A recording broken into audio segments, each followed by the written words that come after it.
going on is the Taste of Downtown, which is a DSI event. Pretty much revolves around introducing people to downtown restaurants and other activities, and basically getting people downtown so that they can enjoy the scenery and what we have to offer. What this event does is bring attention to the downtown restaurants. Perhaps you didn't know Augie's was down here and you've never eaten Augie's, so come down, have a taste, and make you want to come back. Plus, if someone's just walking from their car 3 blocks away and they go by and they're like, I didn't know this business was here. This weekend is all about awareness. Sure, it's great that the businesses are doing great and selling a lot of food and so forth, but it really brings people downtown that maybe don't get downtown and shows people what the experience can be like, because that's what we're selling. Well, Downtown Springfield Inc. Came up with the initiative to do some large-scale murals in the downtown area. The proposal came out of our Image and Design Committee. We wanted to do this because it's all part of the whole revitalization effort of downtown. Well, it's a beautiful mural. Mike Maskey does a great job all around the town. It definitely helps personalize the city, give it its own sense of who Springfield is. Yeah. It's not just another brick building. It's Abraham Lincoln. This is the home of Lincoln, and it gives something. It lends a whole new flavor to the city that is unique to Springfield. I think the mural is fantastic, and it's such a good thing. Tourism is probably our #1 industry in Springfield, and I think people that come into our city appreciate the beauty that they can see.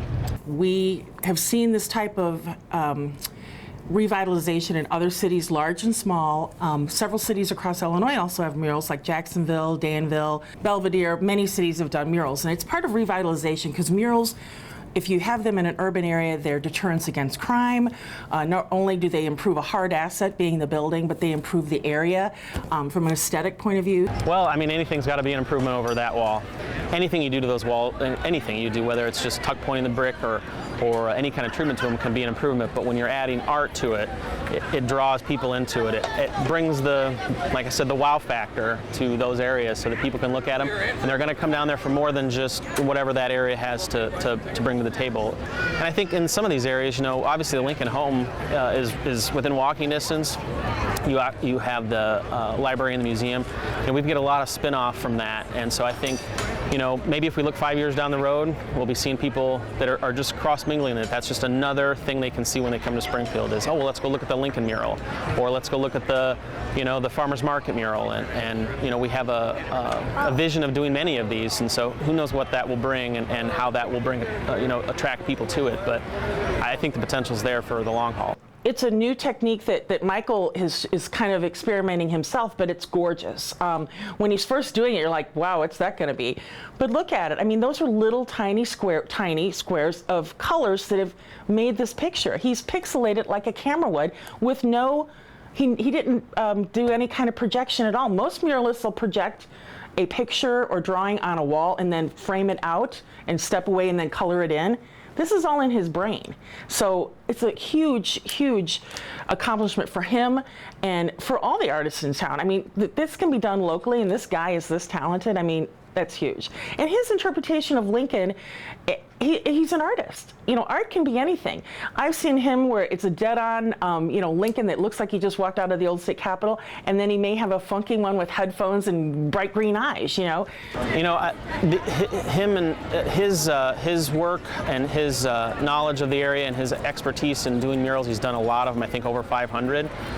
And his passion, he's been involved, I mentioned the 5 years ago part, that's him being involved for easily that long of a period of time. So I think basically from early on we always felt like he was going to be maybe even the first, and it ended up being that way, the first artist to be part of that, because he was involved from the very beginning.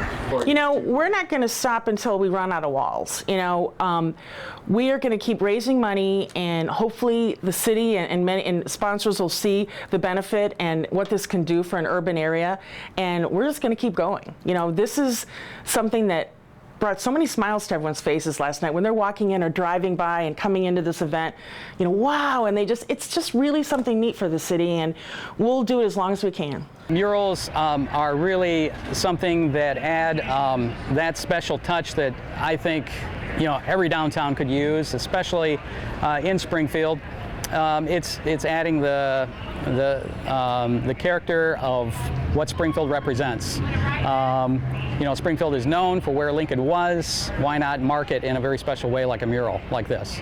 I'm glad that we actually got to do something to where we could show an example that something positive can come, and it's, you know, I guess this is going to show people who come to visit. I mean, it's all about the visitors, right? I mean, we have Abe Lincoln's body. If they get to come here and they actually see that we're putting forth our best talent first as well. We're putting forth some class, some taste. I mean, that's what's, you know, it's not just a bunch of brown buildings that no one will fix up unless they had the TIF fund, you know. I mean, we're actually going to be an example that we have local talent not only from the past, but in the future.